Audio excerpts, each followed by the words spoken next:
জঙ্গল ছেড়ে লোকালয়ে ঢুকে পড়ল হাতি। ঘটনাটি ঘটেছে জলপাইগুড়ি বন বিভাগের উত্তর শালবাড়ি এলাকায়। শনিবার রাতের অন্ধকারে বন জঙ্গল ছেড়ে ঢুকে পড়ল এক হাতির দল। প্রাথমিকভাবে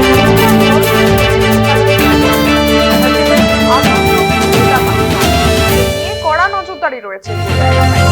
এই ব্যাপারে বিস্তারিত জানবো আমাদের প্রতিনিধি থেকে। টেলিফোন লাইনে রয়েছে সানি রায়। সানি, কি জানতে পারছো? হাতিগুলি কি উদ্ধার করা হয়েছে এখনো? অনুষ্ঠানটি নিবেদন করছেন।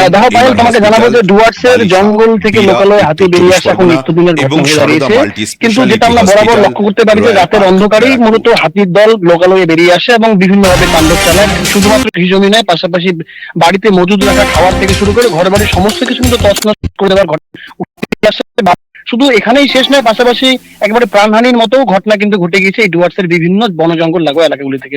এই আজকের যে ঘটনা বলবো, একেবারে প্রকাশ্য দিবালোকে সাত সকালে হাতির দল বেরিয়ে গিয়েছে, যেখানে স্থানীয় এবং বন দপ্তর সূত্রে যেমনটা জানানো হয়েছে, তিনটি হাতির দল কিন্তু রীতিমতো উত্তর শালবাড়ি এলাকা, যা মূলত জলপাইগুড়ি বন বিভাগের বানারহাট থানার অন্তর্গত এলাকা, সেখানে কিন্তু সকাল থেকেই হাতি দাপিয়ে বেড়াচ্ছে।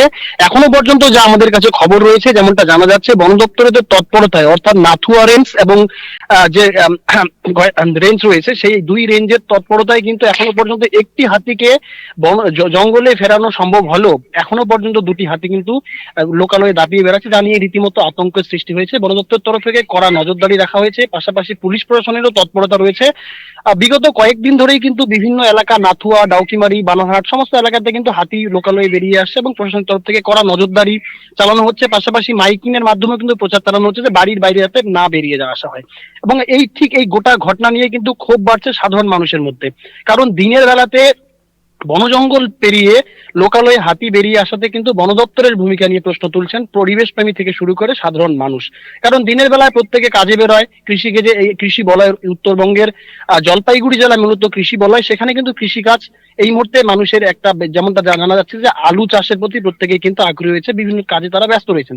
ঠিক সেই জায়গায় দাঁড়িয়ে বারবার যেভাবে হাতির দল লোকালয়ে বেরিয়ে আসছে, তাতে কিন্তু একটা আতঙ্কের পরিবেশ যেমন সৃষ্টি হয়েছে, পাশাপাশি এই যে নতুন করে যে কৃষিকাজ করা হচ্ছে, সেই কৃষিকাজেরও কিন্তু প্রচুর ক্ষতি হচ্ছে। বারবার প্রশাসনের তরফ থেকে সচেতনতা চালানোর পরেও কিভাবে লোকালয়ে হাতি ঢুকছে সে নিয়ে যেমন তৎপরতা রয়েছে, তবে পরিবেশপ্রেমীদের অভিযোগ যে বন জঙ্গল একেবারে খালি করে দেওয়া হচ্ছে, কাঠ মাফিয়াদের দৌরাত্ম চলছে, ভিতরে যে হাতির বা বন্য প্রাণীদের জন্য যে খাদ্যের প্রয়োজন, সেই খাদ্য কিন্তু পর্যাপ্ত পরিমাণে বন জঙ্গলের ভেতরে নেই এবং পুরো বন জঙ্গল খালি হয়ে যাচ্ছে বলেও কিন্তু অভিযোগ তোলা হচ্ছে, যার জেরই বারবার খাদ্যের অভাবেই কিন্তু হাতিরা কিন্তু লোকালয়ে বেরিয়ে আসছে এবং এই নিয়ে পরিবেশ প্রেমীরা যেমন সরব হচ্ছে। পাশাপাশি এখনো পর্যন্ত নাথুয়া এবং গয়েরকাটা যে মোড়াঘাট যে রেঞ্জ রয়েছে, নাথুয়া ও মোড়াঘাট রেঞ্জের যৌথ অভিযানে কিন্তু এখনো পর্যন্ত দলছুট যে দুটি হাতি রয়েছে, তাদেরকে বন জঙ্গলে ফেরানোর একটা আপ্রাণ চেষ্টা চালানো হচ্ছে। পায়েল, ধন্যবাদ সানি।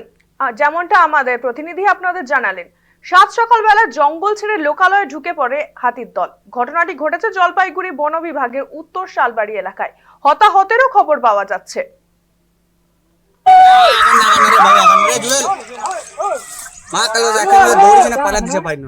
এই সকাল ধর 7টার দিকে।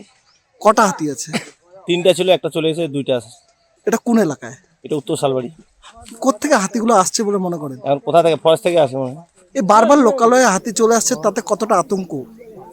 আতঙ্ক তো হইতে পারে, লোক সবাই দিনের বেলা যখন আসে